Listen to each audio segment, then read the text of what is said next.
Hello everybody, welcome to Gregsbeerreviews today. A lot of beautiful buildings around here, a lot of casinos. Not time for a beer though. Let's go see what's in the fridge today.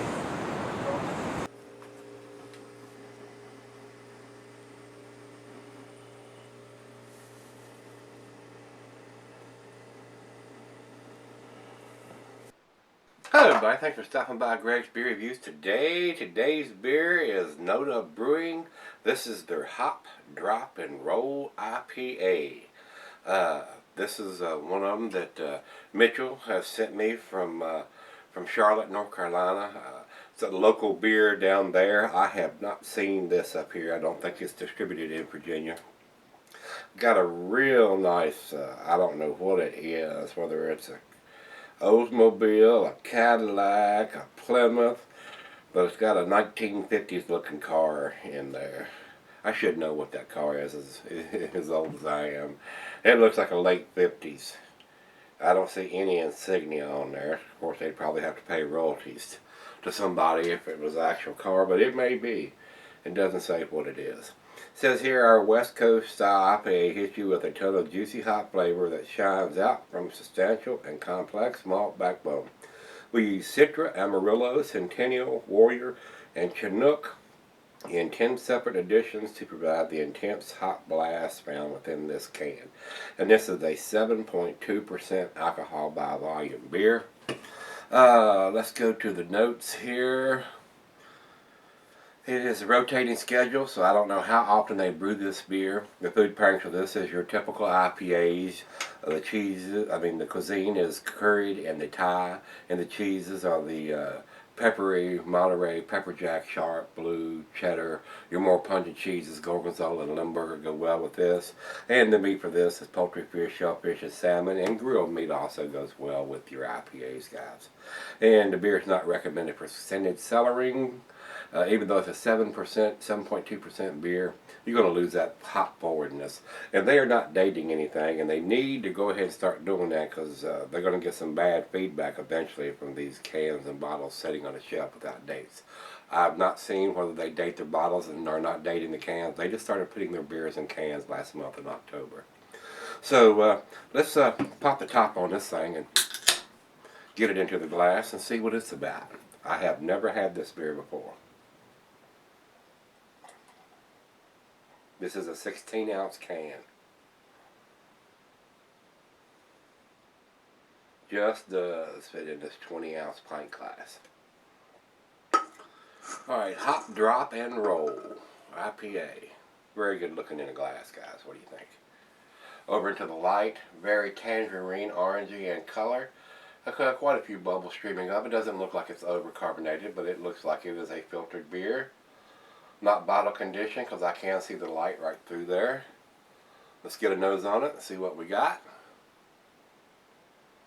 Oh yes, very, very hop forward on this. We did their jam session and it was kind of hop forward too for a pale ale. And this is their IPA. 10 different additions on the hops on this one.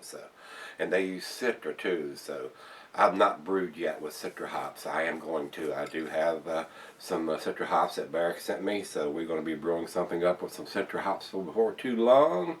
The nose on this is citrusy, pineapple-y, mango, maybe some apples or pear, very tropical or light fruit.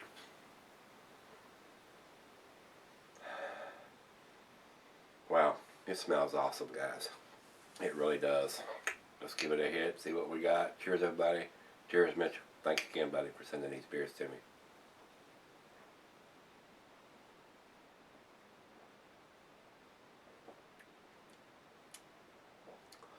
Wow. Real tasty. Real tasty. Everything in the nose I'm getting on the taste. Pineapple, mango, a hint of pine, and the light tropical fruit, mango or even pears or apples.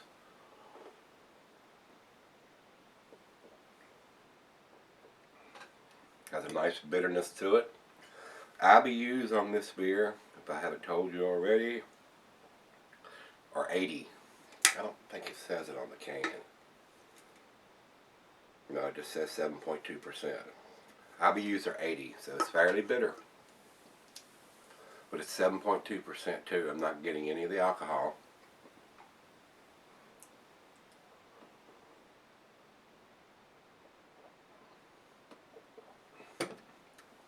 There is considerable bitterness there. It's not real super sweet like a two-hearted, Bell's Two-Hearted would be. To me, it's more in line like a Sierra Nevada Torpedo, where you have that the more bitter back end on it. Still very tasty. I know this is a fresh beer because they just started canning it last month, so I'm pretty sure this is 30 days or less older, so fairly fresh. But like I said, they need to step up to the plate and go ahead and get their dating on these cans, because these things will end up sitting on a shelf somewhere and people will be picking them up and trying them, and the hop profile will have disappeared by then, and you won't buy it again. If you buy something you're expecting to be hoppy or fresh and it's neither, kind of leave a bad taste in your mouth and in your wallet. I don't know what these cans cost down there, so Mitchell, you might want to post a comment on what these things go for, either by the singles or the 6-pack. I don't know how you bought them. He did send me 2 of these and 2 of the jam sessions, so very enjoyable beers. I'm glad I got at least 2 of them, one to review for y'all and one to sip on later on. I don't think there's anything else we need to discuss here. I am going to throw a quick mention out. Y'all may have seen the video where I'm not very pleased with Google, what's going on with what they're doing to YouTube. So Gregsbeerreviews.com is coming. It's on the way. We're working on it. We're going to try to start getting that up and running. Hopefully I can get it all done within a week or so. Kind of not the code generating or code writing kind of guy, so got started on it, so we'll see how long it takes me to get it up and running. So with that being said, let's let it warm up and share some of this with the other half, and we'll come back and do the final chug and comments on this one. Looks pretty impressive to me. I think it may be an A beer. Stick around and find out. Alright guys, I'm back. Got just a little left on this one. Been sipping on this one probably close to an hour probably. Very, very nice. Grapefruit, pineapple, mango, citrusy. A lot of tropical fruits going on in there. Very tasty. I mean, this is an awesome beer. It's very, very tasty. Let's do the final chug on this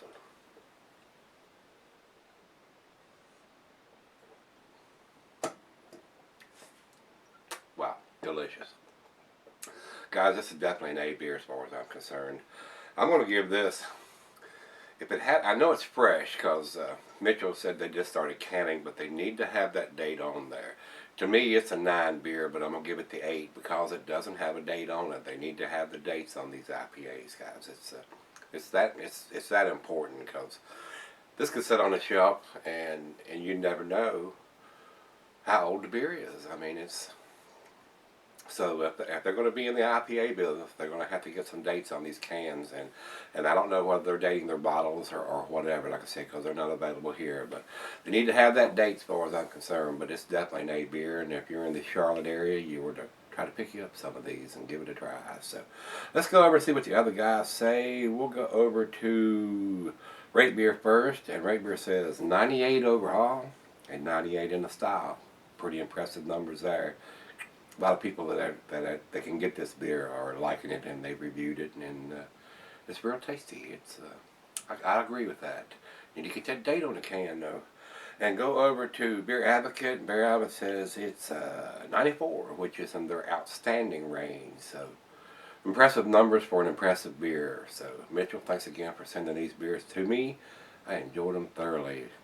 Very tasty. Guys, if you've had this beer, or you can get this beer, you're down in the Charlotte, North Carolina area, give me some comments back on this and whether you liked it, didn't like it. I kind of did like it. I kind of liked it a lot. So they get the data on the can, they got the 9. So guys, give me some comments back on this one. Hit the like button, rate, comment, subscribe.